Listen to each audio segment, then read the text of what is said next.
우리가 세상을 살다 보면 두렵고 답답한 일을 만날 때가 있습니다.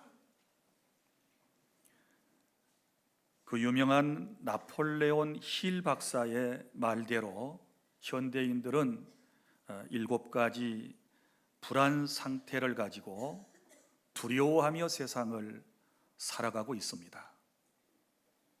먼저는 가난에 대한 염려가 마음속에 있습니다. 혹여 지금보다 더 가난해지면 어떻게 될까라고 하는 염려가 마음속에 있습니다. 또 실패에 대한 염려도 사람의 마음에 있습니다. 하는 일이 잘 될 수 있을까? 열매가 아름답게 나타날 수 있을까? 결과가 좋을까? 라고 하는 염려와 근심이 사람의 마음속에 있는 것이지요. 그리고 또 어떤 사람은 질병에 대한 불안 심리를 가지고 있습니다.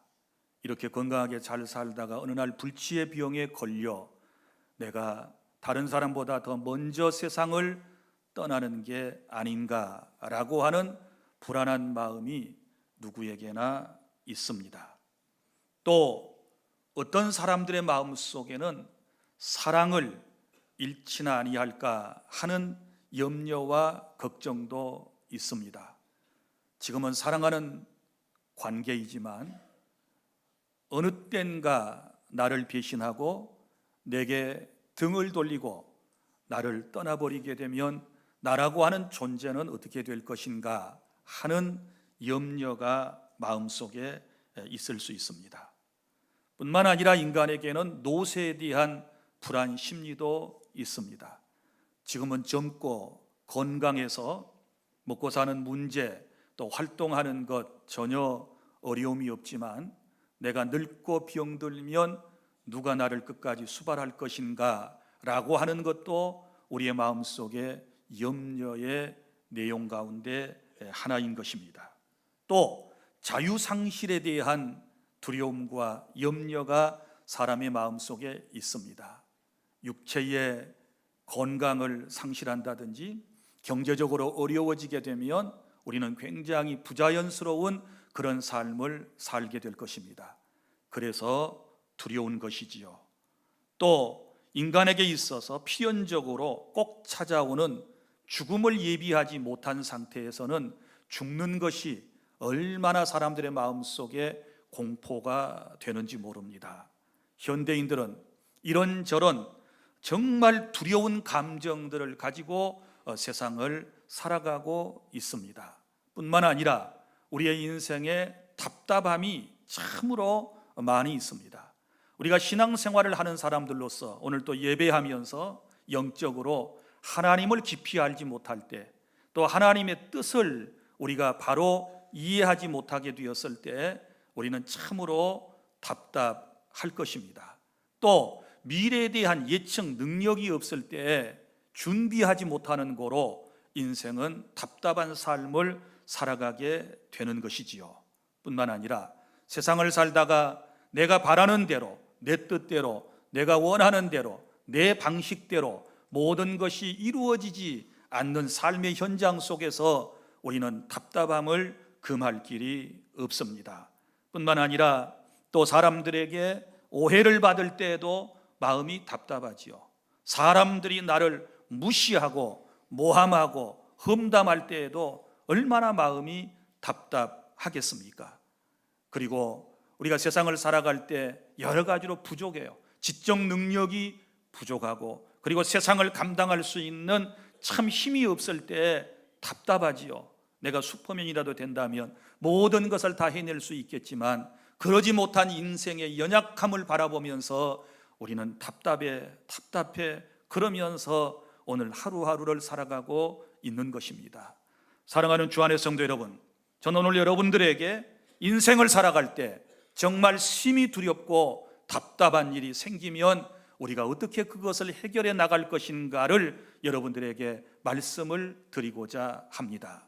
오늘 본문의 말씀은 여러분이 너무나도 잘 아는 말씀입니다. 형과 아버지를 속여 장자의 명분과 축복을 가로챈 야곱이 형의 보복을 피해서 외삼촌 라반의 집으로 도망을 해서 그곳에서 장가도 들고 자녀도 낳고 또 부자가 되었습니다.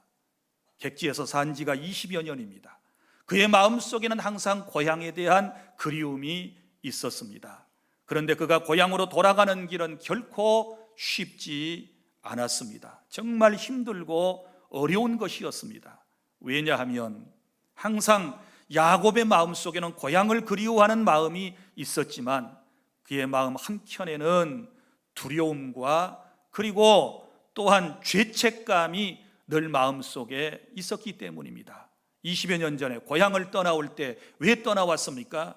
눈멀고 그리고 또 청력도 약하고 기력도 쇠해진 아버지 이삭과 그리고 태어날 때부터 경쟁 상대에 있었던 형 에서를 속이고 장자의 명분을 가로채서 아버지의 축복 기도를 받고 그는 도망을 쳤지 않았습니까? 그리고 20여 년 동안 그는 저 객지에 살면서 늘 마음속에 아버지를 속이고 형을 속였다라고 하는 그 죄책감 때문에 너무너무 인생이 두려운 것입니다. 뿐만 아니라 보복에 대한 두려움, 언제든지 포악스러운 형이 거기까지 자기가 살고 있는 것까지 찾아와서 보복할 수 있다라고 하는 이런 두려움 때문에 20여 년 동안 다리 한번 쭉 뻗고 잠을 잤었겠습니까? 우리는 충분히 야곱이라고 하는 사람을 이해할 수 있습니다. 사랑하는 주안의 성도 여러분, 오늘 이러한 야곱의 모습이 현대를 살아가는 저와 여러분들의 모습이라고 하는 사실을 우리는 잘 알고 있습니다. 세상에서 잘 먹고 잘 살고 지위가 올라갔고 부귀와 영화를 누리며 그렇게 살아가는 것처럼 보여도, 그리고 남들 볼 때는 평안해 보이고 행복해 보이고 염려와 근심과 걱정이 없는 그런 인생처럼 보이지만 자신의 내면 세계를 들여다보면 마음속에 불안과 염려와 걱정이 정말 태산처럼 쌓여 있는 분들이 많으리라고 생각을 합니다.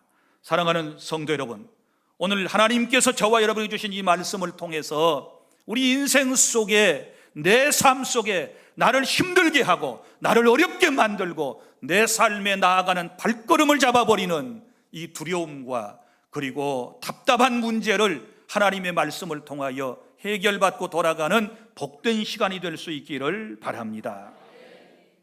그러면 야곱이라고 하는 사람은 이 상황을 어떻게 극복해 나갈까요? 고향으로 돌아가고 싶은데, 고향으로 그는 기쁜 마음을 가지고 돌아가고 싶은데 형과의 그 문제 때문에, 아버지와의 문제 때문에 지금 평안한 마음으로 귀향을 할 수가 없게 되었을 때 먼저 야곱이 취했던 인간적인 방법들을 우리가 살펴볼 필요가 있습니다. 3절에서부터 23절까지 기록된 말씀이 야곱이 시도했던 인간적인 방법들입니다. 지금까지 야곱은 이러한 방법들을 통해서 현재라고 하는 것을 그는 잊게 만들었습니다. 이것은 야곱의 잔꾀입니다. 오늘 하나님께서는 야곱의 이 형을 두려워하는, 그리고 아버지에 대한 죄책감 때문에 힘들어하는 야곱의 삶을 아시고 오늘 본문에 보면 1절, 2절에 하나님께서 사람의 모습으로 그에게 찾아오셨지 않았습니까? 그리고 그에게 암시를 주신 것이지요.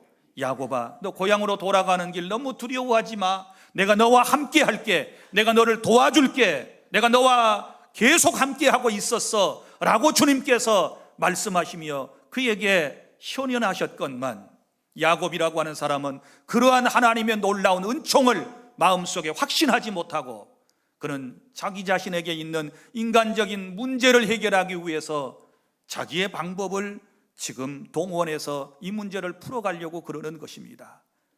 오늘 말씀에 보면 첫 번째 시도, 두 번째 시도가 나와요. 맨 먼저 이제 고향으로 돌아갈 때 형의 감정을 풀기 위해서, 그리고 두렵고 답답한 이 마음을 해결하기 위해서 그가 했던 방법이 뭐냐? 그러면 먼저는 사람을 통해서 해결하려고 하고 있습니다. 여기 3절 먼저 사절단을 보내지요. 자기가 직접 가서 형 에서를 만나는 것이 아니고 사절단을 보내요. 친선 사절단을 보내가지고 이 사람들이 먼저 가서 에서에게 야곱의 얘기를 잘 해서 형제가 서로 화해하고 그렇게 상봉하기를 지금 기대하고 있는 것입니다. 그래서 사람을 보내서 해결하려고 합니다. 그 다음에 또 하나의 방법이 나오는데, 이것은 유화수를 통해서, 소위 말하면 언어를 통해서 문제를 해결하려고 하는 모습을 볼 수 있습니다. 여기 4절 이렇게 말하지 않습니까? 주종의 관계로 형과 동생의 관계를 표현하고 있습니다. 형님 에서를 주인이라고 말하고, 그리고 자기는 종이라고 표현하면서 그렇게라도 해서 형의 그 감정을 풀어보려고 지금 애써 노력하는 모습을 볼 수 있습니다. 그리고 또 하나, 마지막 세 번째 방법은 뭐냐 그러면, 예물을 통해서, 물질을 통해서, 우리가 이런 것들을 뇌물, 예물, 선물 이런 표현들을 쓸 수 있는데, 형님의 마음을 감동시켜서 뭐로? 선물로, 예물로, 물질로 감동을 시켜가지고 그의 마음을 풀어볼 요량으로 먼저 예물을 보내는, 선물을 보내는 모습을 5절에서 볼 수 있습니다. 자, 그래서 이제 이 세 가지 방법을 실현에 옮기지 않습니까? 그런데 돌아온 사람들이, 거기에 다녀왔던 사절단들이 보고를 합니다. 뭐라고 얘기를 하는가 하면, 자기가 기대했던 것이 아닙니다. 오히려 더 상황이 악화된 모습을 보고하고 있습니다. 6절에 보면 사자들이 야곱에게 돌아와 이르되 우리가 주인의 형 에서에게 이른즉 그가 400명을 거느리고 주인을 만나려고 오고 있습니다. 이렇게 얘기를 합니다. 청천벽력 같은 보고였습니다. 지금 어찌하든지 형과 화해를 하려고 그러는데, 형님은 아직도 분한 감정을 삭히지 못하고 20여 년 동안 집에 수백 명의 군사를 훈련시켜가지고 동생 야곱을 죽이려고 계획을 했었는데, 마침 야곱이 야복나루 건너편에 있다는 얘기를 듣고 지금 야곱을 죽이기 위해서 형이 오고 있다는 얘기를 듣게 되었을 때, 그가 고백한 말, 오늘 설교 제목 7절, 야곱이 심히 두렵고 답답하여. 이것이 인생입니다. 나름대로 무슨 문제를 해결하기 위해서 최선의 방법을 다 했는데 오히려 피드백은, 돌아오는 것은 더 어려워져요. 더 꼬여요. 이게 문제예요. 이럴 때 우리는 어떻게 하겠습니까? 자, 야곱은 여기서 포기하지 않습니다. 그래서 두 번째 방법을 또 시도합니다. 그것이 7절 하반절부터 나오는 말씀인데요, 심히 두렵고 답답한 나머지 어떻게 합니까? 이렇게 하지 않습니까? 7절과 8절, 이번에는 재산을 두 떼로 나누게 됩니다. 두 떼로 나눴습니다. 만약에 첫 번째 떼를 실패하면 그 다음에 있는 재산만이라도 잃지 않겠다라고 하는 바로 그런 마음이 아니겠습니까? 그리고 또 하나의 방법은, 그동안 잊고 하지 않았던, 인간적인 방법으로 살아갈 때는 기도가 필요 없었는데 이제 위기의 순간이 오니까 드디어 9절부터 12절에 보면 야곱이 하나님께 기도를 시작합니다. 자, 기도를 할 때 여기서 하나님의 말씀을 상기하면서 기도하지 않습니까? 20여 년 전에 고향 땅을 떠나오다가 베델이라고 하는 광야에서 하나님을 만났고 거기에서 하나님의 약속을 들었지 않았습니까? 내가 너를 다시 네 고향 땅으로 평안히 돌아오게 할 것이다 라고 하는 그 이야기를, 그 말씀을 기억하면서, 하나님 그때 그렇게 말씀하지 않았습니까? 내가 이제 고향 땅으로 다시 돌아옵니다. 하나님 평안한 길로 인도해 주셔서 내 형을 만나게 하여 주시옵소서. 그러면서 여전히 자기 마음속에 11절에 보면 두려움으로 가득 차 있습니다. 그를 두려워하면 그가 와서 나와 내 처자들을 칠까 겁이 납니다. 이렇게 기도를 합니다. 이 야곱의 기도를 통해서 그의 마음을 우리는 읽어낼 수 있어야 합니다. 사랑하는 여러분, 자, 기도를 했으면 마음에 평화가 오든지, 기도를 했으면 마음에 담대함이 생기든지, 기도를 했으면 뭔가 상황이 변해져야 되는데 전혀 그렇게 되지 않았습니다. 그리고 난 다음에 두 번째 계획을 보충해서 세우게 됩니다. 자, 어떻게 하는지 보십시오.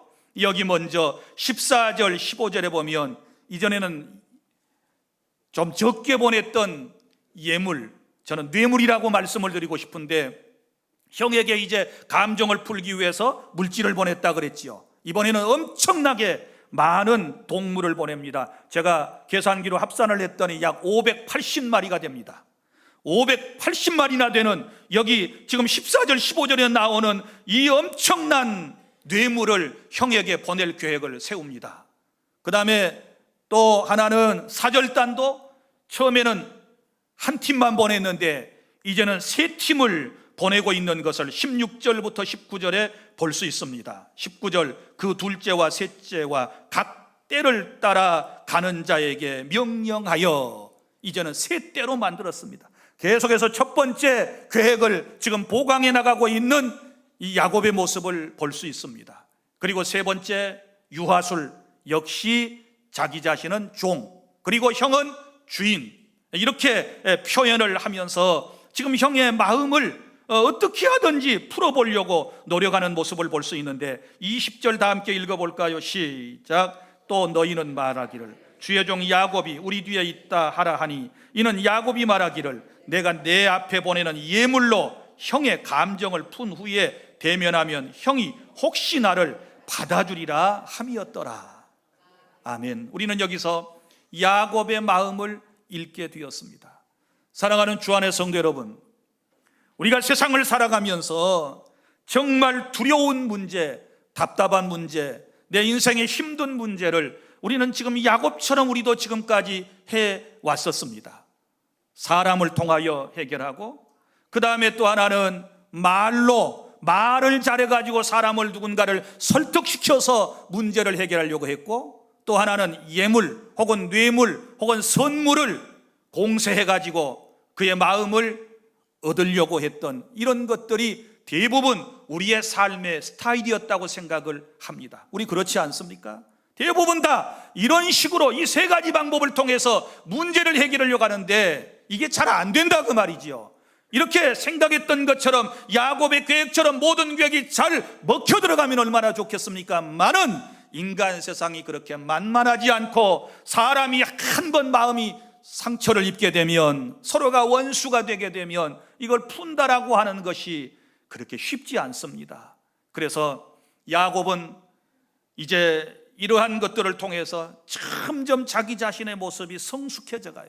지금 하나님께서 기다리셨던 것이 무엇입니까? 바로 이러한 삶의 일련의 과정들을 통해서 야곱으로 하여금, 그래, 인간의 노력보다 더 중요한 것이 하나님께 기도하는 것이야. 내가 함께 해야 돼. 내가 너를 도와줘야 돼. 내가 함께 하지 아니하면 너희 형제 절대로 기쁨으로 상봉할 수 없어 라고 주님께서 가르쳐 주시는 것이 아니겠습니까?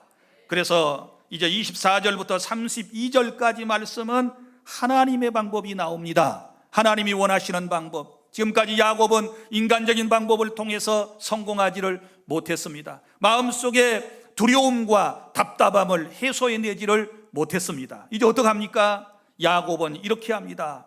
자, 먼저 준비한 사람들과 예물, 심지어 가족까지도 전부 다 야복강을 건너가게 합니다. 그리고 오늘 말씀 24절에 보면 야곱은 홀로 남았습니다. 홀로 남아서 이제 하나님과 직면을 하고 하나님께 도움을 요청해야 되겠다. 이제는 더 이상 사람을 의지하지 않는다. 더 이상 이제 가족도 의지하지 않는다. 더 이상 예물도 뇌물도 선물도 사용하지 않겠다. 이런 각오와 결심을 가지고 홀로 하나님 앞에 섰습니다. 믿습니까? 우리의 삶의 자세가 이래야 하는 것입니다. 그래야 여러분의 삶에 하나님의 놀라운 역사가 시작되어지고 여러분이 그런 것들을 체험하며 살아갈 수 있는 줄로 믿으시기를 바랍니다. 이제 야복나루에 하나님께서 사람의 모습으로 나타나셨습니다. 우리는 이분을 성자 예수님 하나님이라고 말씀을 할 수 있습니다. 자, 주님이 찾아오셨습니다. 그리고 그곳에서 기도를 시작합니다. 이 야곱의 기도를 오늘 성경은 씨름에다가 비유를 했는데, 씨름하듯이 그렇게 최선을 다해서 하나님 앞에 끈질기게 간절한 마음으로 기도하는 야곱을 우리에게 지금 보여주고 있음을 믿으시기를 바랍니다. 물론 처음에 기도했었지요. 그러나 그런 상투적인 기도가 아닌 이번에는 처음보다 더 영적으로 깊고 성숙한 그런 기도를 야뽕나루에서 하고 있는 것입니다. 사랑하는 주 안의 성도 여러분, 우리의 기도의 태도가 얼마나 중요하다는 사실을 여러분이 깨달을 수 있기를 바랍니다. 지금까지 여러분들이 보통 기도를 해서도 모든 문제가 해결이 안 됐다면 이제는 야곱과 같은 이런 애절하고 간절한 정말 이런 기도가 우리의 삶 속에서 있어야 될 줄 믿으시기를 바랍니다. 사랑하는 주 안의 성도 여러분, 이제 보십시오. 그렇게 기도했더니 어떤 역사가 일어납니까? 이제 하나님께서 야곱의 기도를 응답하시고 야곱을 이제 이름까지도 이스라엘로 바꿔주시고 그에게 이제 복을 내리시는 그런 장면을 볼 수 있고, 그래서 여기 이제 본문의 마지막 부분까지 응답의 역사가 일어나지 않습니까? 응답의 결과가 33장에 나타나고 있는데 이제 새아침이 밝았습니다. 31절에 말씀한 대로 그가 분이엘을 지날 때 해가 돋았고 그의 허벅다리로 말미암아 절었더라, 이렇게 말씀을 하고 있는데 어두운 밤이 지나가고 광명한 새날이 밝아왔습니다. 답답하고 두렵고 떨리는 그 지긋지긋한 어두운 밤이 이제는 물러가고 새날이 다가왔습니다. 그리고 이제 새날이 되어서 형과 상봉을 하는 그 장면을 성경은 이렇게 기록을 하고 있습니다. 33장 1절부터 4절까지 다 함께 시작. 야곱이 눈을 들어보니 에서가 400명의 장정을 거느리고 오고 있는지라 그의 자식들을 나누어 레아와 라헬과 두 여종에게 맡기고 여종들과 그들의 자식들은 앞에 두고 레아와 그의 자식들은 다음에 두고 라헬과 요셉은 뒤에 두고 자기는 그들 앞에서 나아가되 몸을 7번 땅에 굽히며 그의 형 에서에게 가까이 가니 에서가 달려와서 그를 맞이하여 안고 목을 어긋맞추며 그와 입맞추고 서로 우니라. 할렐루야. 이게 기도의 결과입니다. 형의 마음이 안 풀어질 줄 알았는데, 물질로 못 풀었는데, 사람의 말로 못 풀었는데 이제는 기도를 통하여 풀려지지 않습니까? 그래서 그 다음 날 만날 때에 그 원수 같은 20년 동안의 형제가 서로 얼싸안고 눈물로 상봉하는 멋진 장면을 우리에게 지금 보여주고 있지 않습니까? 사랑하는 주 안의 성도 여러분, 여러분 두렵고 답답할 때 어떻게 해결하겠습니까? 여전히 여러분 사람을 통해서 해결하려고 하시겠습니까? 여전히 짧은 혀를 가지고 사람을 설득해서 하시려고 하시겠습니까? 여전히 여러분이 가진 그 뇌물, 예물, 물질을 통하여 선물을 통해서 해결하려고만 하시겠습니까? 그것도 지혜로울 수 있지만 그보다 오늘 하나님께서 우리에게 말씀하시는 가장 중요하고 확실한 방법, 하나님께 간구하시기를 바랍니다. 기도하면 될 줄 믿습니다. 그러면 답답한 문제가 해결될 것입니다. 두려움은 떠나게 될 것입니다. 분이엘의 아침을 맞게 될 것입니다. 기도하면 평화의 아침이 옵니다. 승리의 아침이 찾아옵니다. 복된 삶이 옵니다. 풍요로운 아침이 저와 여러분에게 찾아온다는 사실을 기억하시기를 바랍니다. 다시 말씀드립니다. 저도 여러분도 두렵기는 매 마찬가지고 인생이 답답하고 힘든 것은 매 마찬가지입니다. 어떻게 이 험한 세상을 헤쳐나갈까요? 어떻게 우리가 사람의 마음을 얻을 수 있고 우리가 화목한 가정과 그러한 인간 사회를 만들어갈 수 있을까요? 여러분, 이제는 모든 것을 다 뒤로 하고 하나님 앞에 엎드려 기도해서 하나님의 도움을 받아야 될 줄 믿습니다. 그러면 내 마음도 변하고 에서와 같은 강팍하고 완악한 원수와 같은 사람의 마음도 변화되는 것은 기도의 능력이고 하나님이 하시는 일인 줄로 믿고 하나님 앞에 항상 이 야뽕나루터의 야곱의 기도, 정말 간절하고 애절하고 끈질긴 마음으로 기도하는 이런 기도를 실행에 옮기는 우리 주 안의 모든 가족 여러분들이 다 되실 수 있기를 바랍니다. 기도하겠습니다.